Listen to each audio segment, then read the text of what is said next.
हमको ये set builder form में एक सेट दे रखा है और इसे इंटरवल में लिखना है। तो सबसे पहले तो ये देखो कि इंटरवल में लिखते कैसे हैं।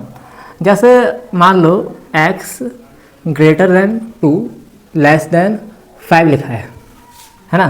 5 ले लो या कोई और बड़ा नंबर ले लो, लिख देता हूँ 10 लिख देता हूँ। ठीक, इसका मतलब क्या हुआ पहले ये समझो। इसका मतलब ये हुआ x 2 और 10 के बीच में आता है। 2 और 10 इसमें इंक्लूड नहीं होंगे, 2 और 10 तो इंक्लूड नहीं होंगे। 2 के जस्ट बाद जितने भी नंबर्स होंगे, 2 के जस्ट बाद जितने भी नंबर्स आएंगे और 10 से पहले जितने भी नंबर्स आएंगे, हाँ ये सारे नंबर्स x हो सकते हैं। ठीक है। अच्छा, अब इसको इंटरवल में कैसे लिखेंगे? इंटरवल में हम ऐसे लिख सकते हैं, देखो ये ब्रैकेट होता है क्लोज्ड ब्रैकेट, क्लोज्ड ब्रैकेट, ये होता है ओपन ब्रैकेट। पहले तो ब्रैकेट को समझो। यहां पर क्या है कि x 2 और 10 पर ओपन है, तो हम इस चीज को इस तरह लिख करके दिखा सकते हैं, x बिलोंग्स टू 2 से 10। देखो ये यहां पर ये बता रहा है कि 2 के बराबर नहीं है x, 10 के बराबर नहीं है x, लेकिन 2 और 10 के बीच में कोई नंबर है उसके बराबर हो सकता है x, है ना। अच्छा, अगर हमें ये लिख करके दिखाना हो कि x 2 के बराबर भी हो सकता है, उससे बड़ा भी हो सकता है, 10 के बराबर भी हो सकता है, उससे छोटा भी हो सकता है, यानी इसका मतलब यह है कि यहाँ 2 और 10 भी इंक्लूड है, ये 2 और 10 भी इंक्लूड है और इसके बीच के नंबर्स भी इसमें इंक्लूड है। जबकि यहाँ पर 2 और 10 पर ये ओपन था, इंक्लूड नहीं था, है ना। तो अगर इसे उसमें लिख करके दिखाना है इंटरवल में, तो ऐसे लिखेंगे x belongs to, closed bracket में लिखेंगे 2, 10। अच्छा, एक और केस हो सकता है, जैसे 2 तो इंक्लूड नहीं है लेकिन 10 इंक्लूड है इसमें। हाँ, तो इसको लिख करके दिखा, पहले इसको नंबर लाइन पे मैं बताता हूँ। नंबर लाइन पर ये 2 पर तो ओपन है, 10 पर क्लोज्ड है, तो यानी ये 2 से बड़े नंबर्स हो सकते हैं और 10 तक हो सकते हैं। इंटरवल में लिखेंगे x बिलोंग्स टू 2 से 10, है ना। एक फोर्थ केस और बन जाएगा कि x 2 के बराबर है, उससे बड़ा है और 10 से छोटा है। तो यहाँ पर मैंने क्या किया है, यहाँ पे बस मैंने 2 को इंक्लूड कर दिया है और 10 को एक्सक्लूड कर दिया है बाहर। 10 पर ओपन है, 2 पर क्लोज्ड है। तो ऐसे हम इस तरह से लिख करके दिखा सकते हैं, x बिलोंग्स टू 2 पर तो क्लोज्ड है, तो ये क्लोज्ड ब्रैकेट लगाएंगे और 10 पर ओपन है। ठीक। अच्छा, अब यहाँ पर ये कह रहा है कि x belongs to real number, -4 पर आप देख रहे हैं ओपन है और 6 पर ये क्लोज्ड है। तो इसी चीज़ को हम ऐसे लिख देंगे, क्या कहते हैं कि -4 से बड़ा और 6 पर क्लोज्ड। समझ में आया? हाँ, तो नोट कर लो, ये मैंने कुछ एग्जांपल्स दिए हैं अलग से, पहले इसको कहीं नोट कर लो, फिर उसके बाद यहाँ पर से नोट करना। अब यहाँ पर बताओ, ये इसको हम कैसे लिखेंगे इंटरवल में? ओपन ब्रैकेट, हाँ ओपन ब्रैकेट, -12, -10, हाँ, देन क्लोज ब्रैकेट। यहाँ पर क्लोज ब्रैकेट लगेगा। देखो यहाँ -10 पर भी इक्वल टू का साइन नहीं है और -12 पर भी इक्वल टू का साइन नहीं है, यानी ये -12 और -10 दोनों पर ओपन है, तो यहाँ पर ये ओपन ब्रैकेट लगेगा, ना कि क्लोज्ड ब्रैकेट। ठीक है। अच्छा, इधर बताओ, close bracket, closed bracket 0, 0, 7, 7, open bracket. Open bracket. हाँ, क्योंकि 7 पर ओपन है, 0 पर ये क्लोज्ड है, यानी इक्वल टू है इसलिए।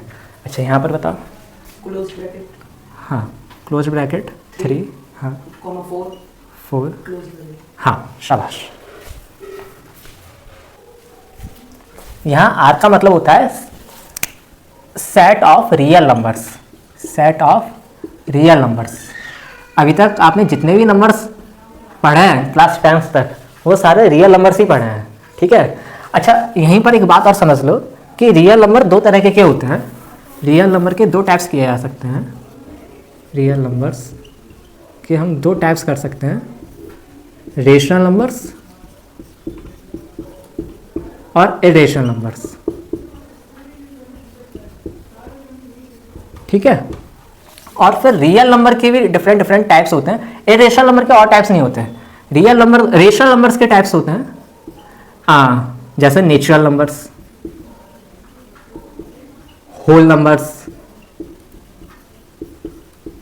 है ना, इंटीजर्स, ये सारे टाइप्स रेशनल नंबर्स के होते हैं। ठीक, तो अब यहां पर बात समझो, right the following intervals in set builder form. इस इंटरवल को सेट बिल्डर फॉर्म में लिख करके दिखाना है। तो सेट बिल्डर फॉर्म में हम जानते हैं कि एक्स से डिनोट कर देते हैं किसी एलिमेंट को और बताते हैं कि एक्स की क्या डेफिनेशन है। तो देखो -3 और 0 के बीच में कोई भी रियल नंबर आ सकता है, इसलिए हम लिखते हैं यहाँ पे x बिलोंग्स टू r। अच्छा, अब आपके दिमाग में ये भी आ सकता है कि x belongs to natural number क्यों नहीं बताते, या होल नंबर या इंटीजर। क्योंकि दो टाइप के होते हैं, रेशनल नंबर, इरेशनल नंबर। हाँ देखो, अगर हम यहाँ पर नेचुरल नंबर, होल नंबर या इंटीजर बता देंगे x बिलोंग्स टू, जैसे नेचुरल नंबर बता दिया, तो नेचुरल नंबर तो 1 2 3 4 होते हैं। नेचुरल नंबर में क्या 1.5 इंक्लूड होता है? नहीं इंक्लूड होता है ना। होल नंबर में भी 1.5 इंक्लूड नहीं होता, इंटीजर में भी 1.5 इंक्लूड नहीं होता है ना। 1.5 एक रेशनल नंबर है, रेशनल नंबर में इंक्लूड हो जाता है, तो इसलिए अच्छा, और 1.5 को रेशनल नंबर और रियल नंबर दोनों कह सकते हैं, इसलिए हम यहाँ पर सीधे x बिलोंग्स टू r लिखते हैं। अच्छा, अब इधर सुनो मेरी बात, यहाँ -3 पर ओपन है, 0 पर ओपन है, तो हम x की रेंज बताएंगे कि x कहाँ से कहाँ तक है। तो x -3 पर ओपन ब्रैकेट है, इसलिए यहाँ पर इक्वल टू नहीं लगाया, और 0 पर भी ओपन ब्रैकेट है, तो इसलिए नीचे हमने इक्वल नहीं लगाया। ठीक है, हाँ, अब ये करवा,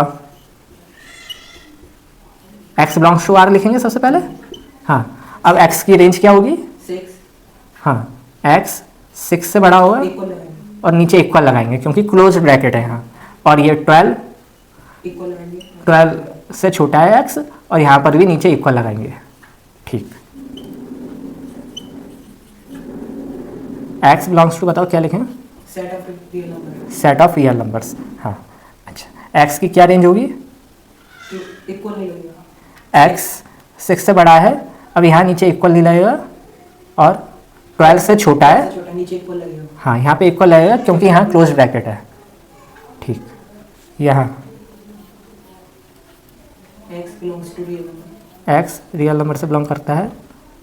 हाँ, -23 -23 इक्वल, नीचे इक्वल लगेगा, हाँ, x इक्वल और, है ना। ठीक, नोट करो। इस क्वेश्चन को करने के लिए पहले यूनिवर्सल सेट होता क्या है ये समझ लेते हैं। देखो, यूनिवर्सल सेट को हम U से डिनोट करते हैं। ठीक है, अब मैं एक एग्जांपल लेता हूं, जैसे मान लेते हैं कोई सेट है A और इसके अंदर एलिमेंट्स हैं 1 2 3। अच्छा, दूसरा कोई सेट है B, इसके अंदर एलिमेंट्स हैं मान लो 3 4 5। ठीक, तो देखो यूनिवर्सल सेट का बेसिक मतलब ये होता है ऐसा सेट जिसमें सारे एलिमेंट्स हों, है ना, जिसमें सारे एलिमेंट्स हों। तो इसके लिए मैं यूनिवर्सल सेट ये डिफाइन कर सकता हूँ 1 2 3 4 5 6 7 8, है ना। आगे चाहे कितने भी नंबर लिख दो या यहाँ पर ये बंद कर दो, कोई फर्क नहीं पड़ता है। देखो यूनिवर्सल सेट, ये A और B इस सेट का, इस सेट के लिए, A और B के लिए यूनिवर्सल सेट है। U A और B के लिए यूनिवर्सल सेट है। क्यों? क्योंकि A के सारे एलिमेंट्स U में रखे हैं, B के भी सारे एलिमेंट्स U में रखे हैं, कुछ एक्स्ट्रा एलिमेंट्स भी रखे हैं, तो कोई फर्क नहीं पड़ता है ना। लेकिन अगर आप U को A और B का यूनिवर्सल सेट बोल रहे हो, तो कम से कम आपके पास 1 2 3 4 5 इतने एलिमेंट्स तो होने ही चाहिए। एक्स्ट्रा हो जाए कोई दिक्कत नहीं है, लेकिन इतने तो होने ही चाहिए। तो ये मतलब होता है यूनिवर्सल सेट का। बेसिकली यूनिवर्सल सेट ऐसा सेट होता है जिसमें सारे एलिमेंट्स हो। ठीक, तो अब इस क्वेश्चन को करते हैं हम लोग। इस क्वेश्चन में हमसे कहा है what universal set would you propose for each of the following. इन दोनों के लिए आप क्या यूनिवर्सल सेट प्रपोज करोगे, क्या यूनिवर्सल सेट आप बताओगे। तो देखो, पहला तो हमको ये दे रखा है सेट ऑफ राइट ट्राइंगल्स, ये सेट है राइट ट्राइंगल्स का। अच्छा, और ये क्या है? सेट ऑफ आइसोस्केलेस ट्राइंगल्स, ये सेट है आइसोस्केलेस ट्राइंगल्स का। तो इसके लिए हम ये कह देते हैं कि इसके लिए यूनिवर्सल सेट होगा द सेट ऑफ ट्राइंगल्स लिख सकते हो, और थोड़ा डिटेल में लिखना चाहो तो ये लिख सकते हो the set of any triangles. कोई भी ट्राइंगल का सेट, उसमें ये राइट ट्राइंगल भी इंक्लूड हो जाएगा, आइसोस्केलस ट्राइंगल भी इंक्लूड हो जाएगा, तो ये क्या कहलाएगा? यूनिवर्सल सेट कहलाएगा। ठीक, नोट कर लो। तो इधर देखो, इसमें क्या दे रखा है, given the set A equal to 135, B equal to 246 and C equal to 02468, which of the following may be considered as universal set for all the 3 sets A, B and C। हाँ, हमको 3 set given है A, B और C, और कह रखा है कि ये जो नीचे दे रखे हैं ना आपको, विच ऑफ द फॉलोइंग, इनमें से कौन सा कंसीडर किया जा सकता है यूनिवर्सल सेट। इनमें से हम किसको यूनिवर्सल सेट के रूप में कंसीडर कर सकते हैं जो कि तीनों के लिए हो, A, B और C। अच्छा, तो बताओ क्या इस सेट को हम A, B और C का यूनिवर्सल सेट बोल सकते हैं? नहीं, क्यों? क्योंकि इसमें जो इसमें नंबर है ABC में, वो इसमें पूरे नंबर नहीं है। हाँ देखो, इसमें 351 है, अच्छा 246 इसमें है, 02468, ये 8 C का एलिमेंट 8 इसमें इंक्लूड नहीं है, इसलिए हम इसको यूनिवर्सल सेट नहीं बोल सकते। अच्छा 5, भाई 5 का मतलब तो ये होता है कोई भी एलिमेंट नहीं है उसके अंदर, हाँ तो फिर ये भी नहीं होगा हमारा। अच्छा, अब ये इसे बोल सकते हैं क्या इसके लिए यूनिवर्सल? हाँ, चेक करो, 135 इंक्लूड है, 246 इंक्लूड है, 02468 इसमें जीरो मैं लिखना भूल गया हूँ, इसमें मैं 0 लिखना भूल गया हूँ, इसमें इंक्लूड कर लो। अगर 0 नहीं लिखा था तो फिर ये यूनिवर्सल सेट नहीं होता, सही कर लो इसे। तो 02468 सारे एलिमेंट्स इसमें इंक्लूड है, तो यस ये यूनिवर्सल सेट है किसके लिए? A, B और C के लिए। अच्छा, इसे भी चेक कर लो, हाँ क्या ये यूनिवर्सल सेट है? नहीं। हाँ, क्योंकि इसमें 0 इंक्लूड नहीं है ना। चलो, तो इस तरह से हमारी एक्सरसाइज 1.3 कंप्लीट होती है, इसे नोट कर लो, और इसके बाद एक्सरसाइज 1.4 स्टार्ट करते हैं।